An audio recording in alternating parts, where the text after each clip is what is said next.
Hello my dear students, I hope that you all are doing great. So guys, इस video के अंदर हम BHTAE 182 यानी कि हिंदी भाषा और संप्रेषण के आपके जून 2026 एग्जामिनेशन के लिए जो मोस्ट इंपॉर्टेंट क्वेश्चंस हैं उन सभी क्वेश्चंस को विद देयर आंसर्स डिस्कस करने वाले हैं। तो अगर आप हमारे चैनल पे नए हैं तो चैनल को सब्सक्राइब करना बिल्कुल भी मत भूलना।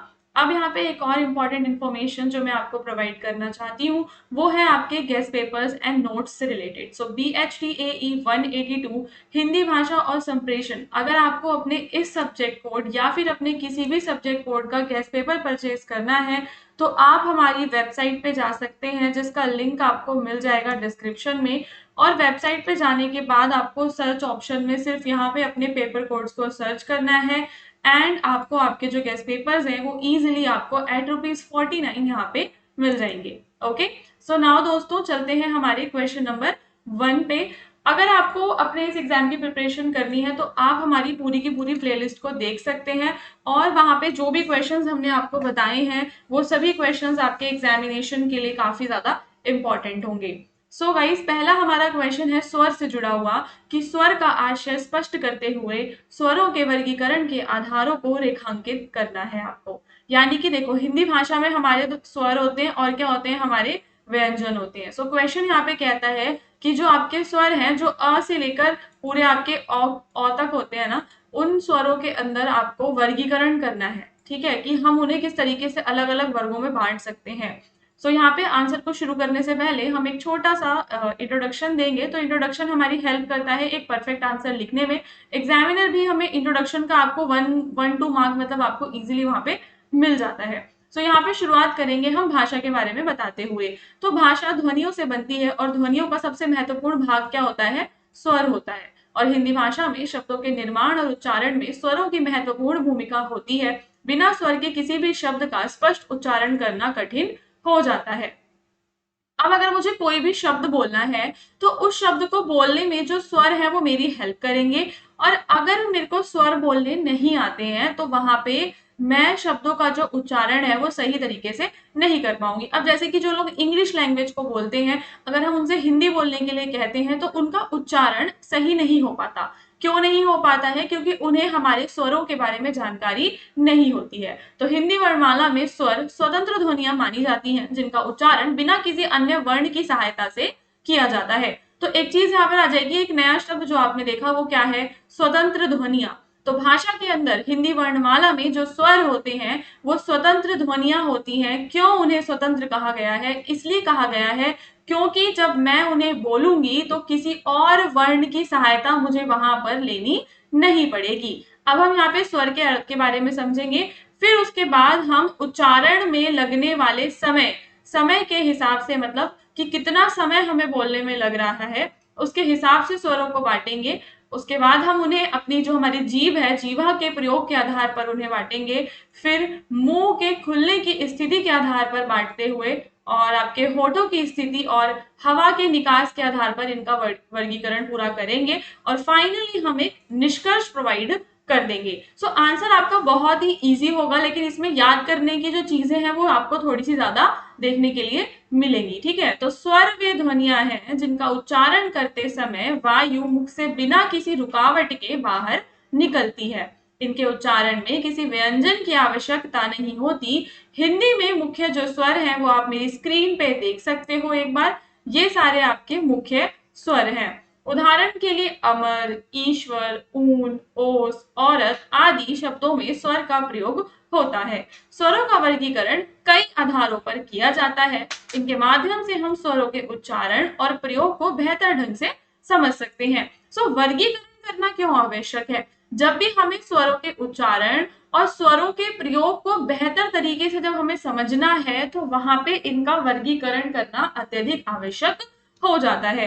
तो सबसे पहले हम इन्हें बांटेंगे उच्चारण में लगने के समय यानी कि मात्रा के आधार पर। तो सबसे पहले यहाँ पे देखो, इसको हम 3 प्रकार से बांटेंगे, आपके ह्रस्व स्वर, दीर्घ स्वर और तीसरे हैं आपके कौन सा, प्लुत स्वर। ओके, सो सबसे पहले वाला है आपका जिसके उच्चारण में समय कम लगता है, जिन्हें हम मूल स्वर कहते हैं, जिसमें आपका छोटा आ, छोटी ई, छोटा ऊ और री से ऋषि आ जाएंगे। ठीक है। फिर दीर्घ स्वर हो गए आपके, दीर्घ स्वर हो गए जिसमें उच्चारण में थोड़ा समय पहले वाले से अधिक लगेगा, जैसे कि आम, मतलब जो बड़े वाले हैं आपके, बड़ी ई, बड़ा ऊ, औ से ओखली, औ से औरत, ये हो गए। फिर है आपके प्लुत स्वर, जिसके उदाहरण में यहाँ पे कुछ फॉन्ट मिस हो गया तो इसको छोड़ देते हैं।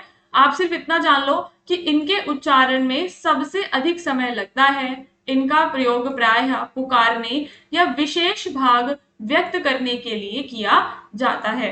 अब यहाँ पे अपनी जीवा के प्रयोग के आधार पर जानेंगे तो जीभ के किस भाग का प्रयोग हो रहा है, इसके आधार पर स्वर 3 प्रकार के होते हैं। सबसे पहले आपके अग्र स्वर, इनमें जीभ का आगे वाला भाग सक्रिय होता है। ठीक है, तो सबसे पहले आपका वो वाले स्वर आते हैं जिसमें जीभ का आगे वाला जो भाग है वो सक्रिय होगा। फिर आपके मध्य स्वर, जिसमें जीभ का मध्य भाग कार्य करेगा। फिर है आपके पार्श्व स्वर, जिसमें जीभ का पिछला भाग काम करेगा। ठीक है, तो आगे वाला भाग, फिर मध्य वाला, एंड देन आपका पिछला भाग उपयोग में आता है, जैसे कि बड़ा आ, ऊ।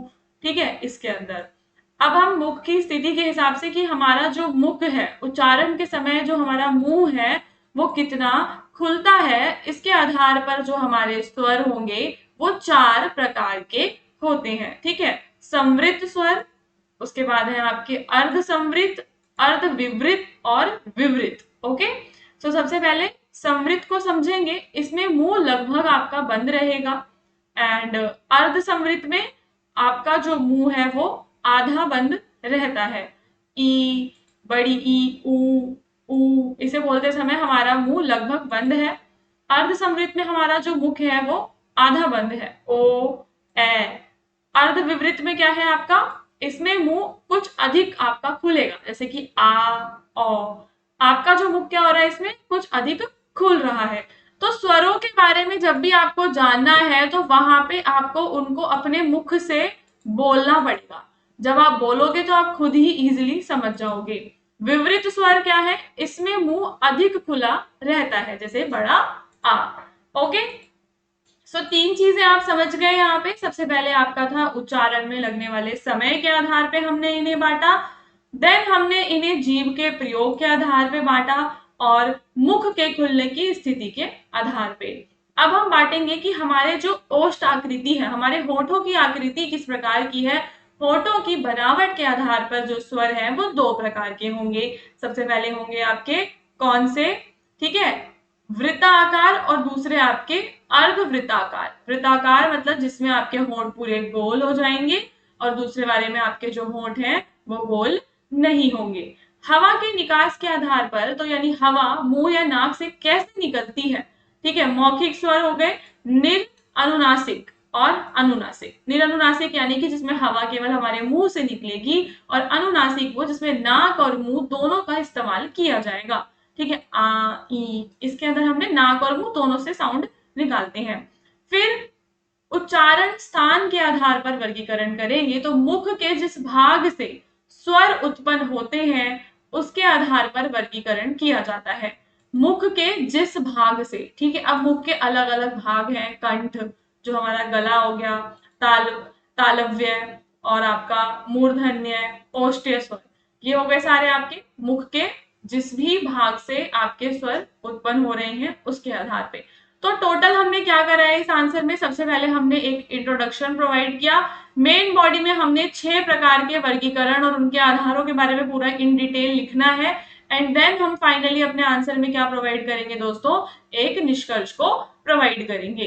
ठीक है, सो क्या है कि स्वर हिंदी भाषा की आधारभूत ध्वनियां हैं, इनके बिना भाषा का सही उच्चारण संभव नहीं है।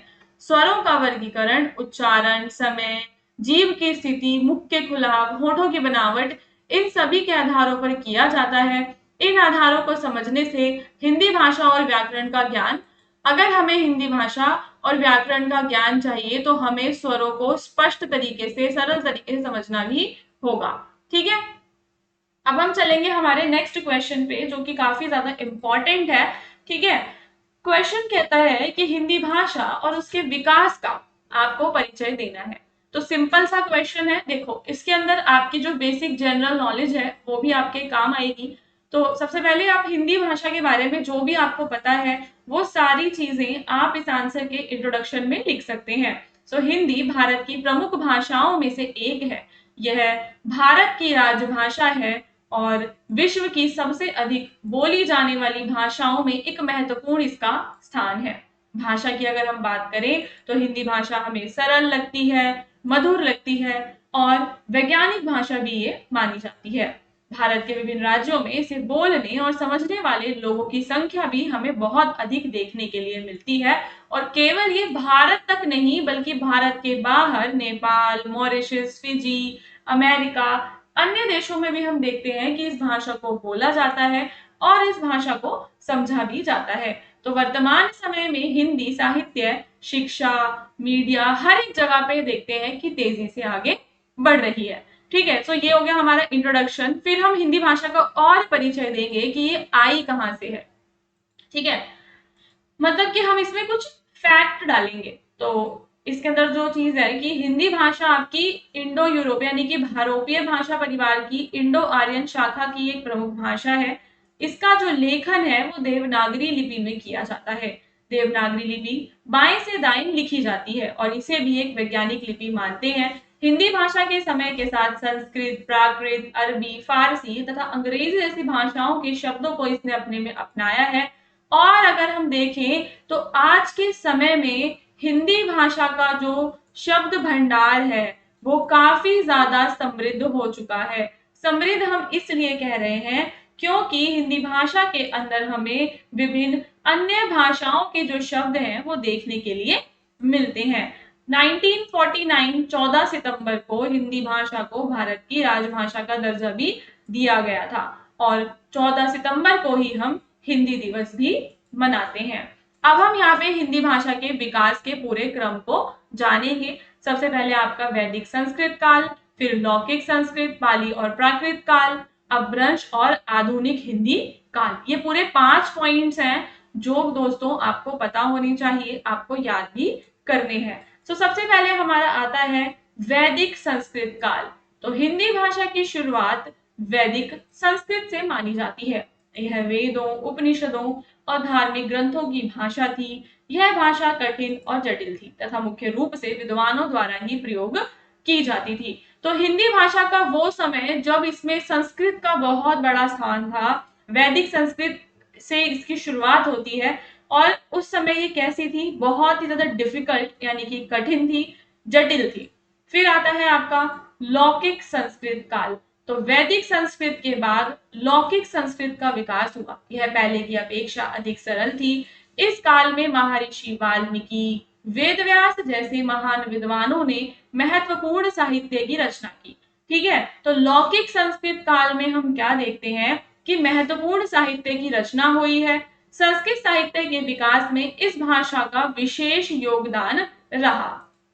फिर आपका पाली और प्राकृत हो गया। तो संस्कृत के बाद आम जनता के बीच पाली भाषा का प्रयोग बढ़ा। बौद्ध धर्म का जब प्रचार होता है तो उस समय भी जो पाली भाषा है उसे काफी ज्यादा इंपॉर्टेंस मिलती है और इसके बाद प्राकृत भाषा का विकास हुआ जो और अधिक सरल थी तथा सामान्य लोगों द्वारा बोली जाती। तो पाली और प्राकृत काल आता है, फिर आपका अपभ्रंश एंड देन आपका आधुनिक आ जाएगा।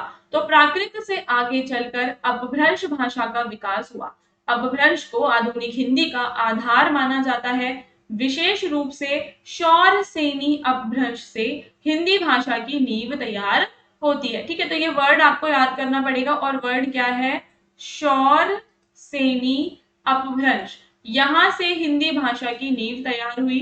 इस काल में भाषा अधिक जनसुलभ और सरल बनी। फिर आपका आता है आधुनिक हिंदी काल। तो अपभ्रंश से अवहट भाषा का विकास हुआ और आगे चलकर विभिन्न बोलियां विकसित हुई। आधुनिक हिंदी का जो मुख्य आधार है उसमें हमें क्या देखने के लिए मिलती है, खड़ी बोली देखने के लिए मिलती है।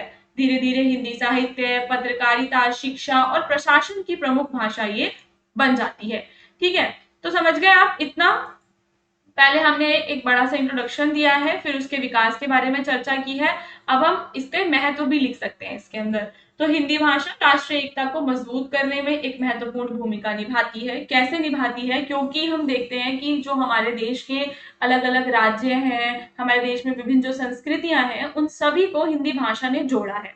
और हिंदी साहित्य ने समाज को एक नई दिशा दी। आधुनिक समय में हिंदी का उपयोग हम कहाँ-कहाँ देखते हैं, समाचार पत्रों में, television, film, internet, social media, हर जगह हम क्या देखते हैं कि हिंदी जो भाषा है इसका प्रयोग अब बढ़ रहा है। And in the final conclusion, अंत में हम क्या कहेंगे कि हिंदी भाषा का विकास एक लंबी और समृद्ध यात्रा का परिणाम है। इसकी जो यात्रा है वो बहुत लंबी है, वैदिक काल से शुरुआत होती है और आज आधुनिक हिंदी को कई सारे चरणों से गुजरना भी पड़ा है। ठीक है, फिर हमारा अगला क्वेश्चन है, that is very easy question, जो कि आप अपनी दूसरी तीसरी क्लास में भी आपने पढ़ा होगा, फिर छठी सातवीं में भी पढ़ा होगा। संज्ञा और उसके प्रकारों पे हमें सिंपल सा एक क्वेश्चन है, उस पर प्रकाश डालना है। तो हिंदी व्याकरण में संज्ञा का एक बहुत महत्वपूर्ण स्थान है। संज्ञा क्या है? किसी भी व्यक्ति, वस्तु, स्थान का नाम संज्ञा है। सरल शब्दों में कहें तो जिस शब्द से किसी का नाम या उसकी पहचान होती है उसे हम संज्ञा कहते हैं। संज्ञा के बिना भाषा की कल्पना करना कठिन है, क्योंकि बोलने और लिखने में हम अधिकतर क्या करते हैं, संज्ञा शब्दों का ही प्रयोग करते हैं। तो सिंपल सी बात है, जो भी हमारे नाउन्स होते हैं दे ऑल आर संज्ञा। जो भी किसी का नाम होता है वो सब हमारे संज्ञा होते हैं। हमारी सबसे पहले आती है व्यक्तिवाचक संज्ञा, जो किसी विशेष व्यक्ति के बारे में बात करती है, जिसमें आपका राम, सीता, दिल्ली ये सभी है। ठीक है, इसको हम वाक्य में लिख सकते हैं, जैसे कि राम विद्यालय गया, भारत एक महान देश है, दिल्ली भारत की राजधानी है। अब यहाँ पे देखो कि क्वेश्चन तो काफी ज्यादा इजी है, लेकिन इंपॉर्टेंट हो जाता है कि आंसर कैसे लिखना है। तो वो सैंपल आप यहाँ पे देखो कि क्या फॉर्मेट यहाँ पे हम फॉलो कर रहे हैं। सबसे पहले हमने इंट्रोडक्शन दिया है, फिर जब मैंने व्यक्तिवाचक संज्ञा लिखा तो उसको डिफाइन किया, उसके उदाहरण दिए, फिर मैंने उसको वाक्य में प्रयोग करते हुए एक फाइनल लाइन लिखी है, क्या कि यहाँ राम, भारत, दिल्ली किसी विशेष व्यक्ति या स्थान के नाम है, इसलिए ये व्यक्तिवाचक संज्ञा है। तो पहला मेरा जब कंप्लीट होगा, अगर मैं ऐसा लिखकर आऊंगी ना आंसर, जैसा आप मेरी स्क्रीन पे देख रहे हो, एग्जाम में ऐसा लिखकर आओगे तो आपको काफी अच्छे मार्क्स मिलेंगे। देन आपका जाति, जो कि पूरी जाति, वर्ग या समूह के बारे में बताता है, जैसे कि लड़का, अब लड़का कोई भी हो सकता है, लड़की कोई भी हो सकती है। पुस्तक, जो पूरी की पूरा एक एज अ होल जब वो बता रहा है, ठीक है, पूरी श्रेणी की जब वो बात कर रहे हैं तो वो आपका जातिवाचक हो जाएगा। सेम उसके उदाहरण और उसके एग्जाम्पल्स आप बताएंगे। फिर आपका भाववाचक, की जो शब्द किसी गुण, दोष, भाव, अवस्था या स्वभाव को बताते हैं। ठीक है, जैसे कि जिसे हम फील कर पाते, जो हमारी फीलिंग्स होती हैं, प्रेम, ईमानदारी, क्रोध, बचपन, बुढ़ापा, ये सभी क्या है, हमारे भाव या गुण हैं, इसलिए ये भाववाचक संज्ञा कहलाएंगे। फिर होगी आपकी समूहवाचक संज्ञा, जो समूह, समुदाय, ठीक है, इसका बोध कराएगी। जैसे कि सेना, सेना में सैनिकों का समूह, जैसे कलेक्टिव नाउन्स होते हैं ना, तो सैनिकों का समूह हो गया आपका सेना। सभा, कक्षा, विद्यार्थियों का समूह, परिवार, झुंड, ये सभी किस में आ जाएंगे, आपके समूहवाचक संज्ञा में आएंगे। फिर द्रव्यवाचक, जिसमें हम धातु, कोई भी मेटल, नॉन मेटल, तरल वस्तु, द्रव्य, इसकी हम बात करेंगे। तेल, दूध, पानी, चांदी, ये सभी आपके पदार्थों के नाम है, तो ये द्रव्यवाचक संज्ञा कहलाएंगे। तो संज्ञा का महत्व है, क्योंकि संज्ञा भाषा की क्या होती है, आधारशिला होती है, और इसके माध्यम से हम किसी व्यक्ति, स्थान, वस्तु, गुण या पदार्थ को पहचानते हैं। तो संज्ञा के बिना वाक्य अधूरा रह जाता है। बोलचाल, लेखन, शिक्षा तथा साहित्य में संज्ञा का विशेष महत्व है। एंड इन द निष्कर्ष हम क्या बताएंगे कि अंत में कहा जा सकता है कि संज्ञा हिंदी व्याकरण का महत्वपूर्ण भाग है। यह किसी व्यक्ति, वस्तु, स्थान, भाव या पदार्थ का नाम बताती है। संज्ञा के 5 प्रकार हैं, व्यक्तिवाचक, जातिवाचक, भाववाचक, ये सब हम बता देंगे, जो भाषा को सरल और व्यवस्थित बनाते हैं। ठीक है, तो इसका महत्व और निष्कर्ष लिखते हुए आंसर को हम एंड कर देंगे। फिर आता है हमारा अगला क्वेश्चन, जो कि काफी इंपॉर्टेंट है ये भी, जिसमें हम लिखित संप्रेषण का अर्थ बताएंगे, इसके स्वरूप और विकास को रेखांकित करेंगे। लिखित संप्रेषण क्या है? देखो, हम बोलकर या लिखकर ही लोगों से बात करते हैं, बात करना संप्रेषण। लिखित संप्रेषण यानी कि लिखकर अपनी बात को दूसरे व्यक्ति तक पहुंचाना, दैट इज योर लिखित संप्रेषण। सो मानव जीवन में संचार का बहुत महत्व है। संचार यानी कि आपका कम्युनिकेशन, जब हम लोगों से बातें करते हैं, दैट इज संचार।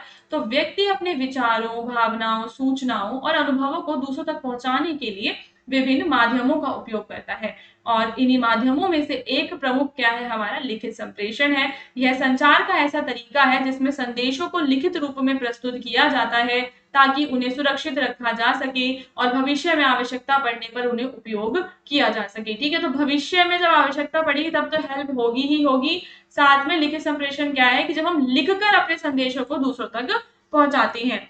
लिखित संप्रेषण का अर्थ क्या होता है? विचारों, सूचनाओं, संदेशों इन सभी को लिखकर दूसरों तक पहुंचाना, और ये संचार का एक प्रकार से आपका स्थायी और औपचारिक माध्यम ये माना जाता है। लिखित संप्रेषण के अंदर आपके बहुत सारे माध्यम आते हैं। कौन कौन से माध्यम है उनकी बात करेंगे तो जब हम किसी को पत्र लिखते हैं, ईमेल, रिपोर्ट, मेमो, नोटिस, समाचार पत्र, पुस्तक, संदेश, दस्तावेज, ये सभी के सभी जिनके द्वारा लिखकर जानकारी का आदान प्रदान किया जा रहा है वो सभी लिखित संप्रेषण के माध्यम है। तो वर्तमान समय में इसका उपयोग शिक्षा, व्यापार, सरकारी कार्य इन सभी में व्यापक रूप से किया जाने लगा है। ठीक है, अब यहाँ पे इसकी कुछ विशेषताएं हैं। तो सबसे पहली विशेषता क्या होती है कि इसमें स्थायित्व होता है, मतलब कि इसे लंबे समय तक सुरक्षित रखा जा सकता है, स्थायित्व है।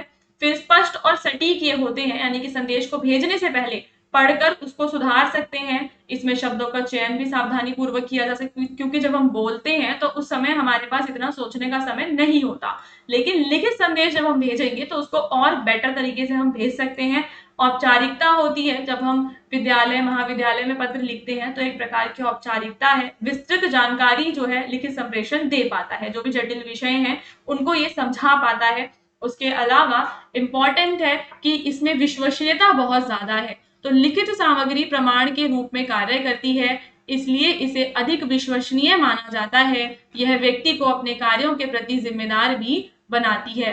लिखित संप्रेषण का जो विकास है वो धीरे धीरे हुआ है। अगर हम प्राचीन काल की बात करें तो उस समय जो मनुष्य है वो गुफाओं की दीवारों पर चित्र बनाकर अपनी बातों को व्यक्त किया करते थे। फिर मध्यकाल में कागज और स्याही के आविष्कार के बाद लिखित संचार में एक बड़ा परिवर्तन आ गया। जो लोग हैं वो पांडुलिपियां लिखने लगे, फिर प्रिंटिंग प्रेस आ गई, और आज के समय में तो फिर कुछ बात ही नहीं है कि जब से मोबाइल आ गए, इंटरनेट आ गया है, तब से सारी जो जानकारी है डिजिटल माध्यमों से हम यहाँ से वहां भेज सकते हैं। सुविधाएं हमारे लिए बहुत ज्यादा बढ़ गई हैं। एंड फिर आप निष्कर्ष बता देंगे कि अंत में कहा जा सकता है कि लिखित संप्रेषण आधुनिक जीवन का एक बहुत ही महत्वपूर्ण भाग है। यह न केवल विचारों और सूचनाओं को सुरक्षित रूप से पहुंचाने का काम करता है, बल्कि समाज, शिक्षा, व्यापार इस सभी में एक इम्पॉर्टेंट भूमिका निभाता है। सो दोस्तों, आई होप कि आपको इस वीडियो में बताए गए जितने भी क्वेश्चंस हैं उन सभी के आंसर्स अच्छे समझ में आए होंगे। चैनल को सब्सक्राइब करना और डिस्क्रिप्शन में जो भी लिंक्स हैं उन्हें फॉलो करना बिल्कुल भी मत भूलना।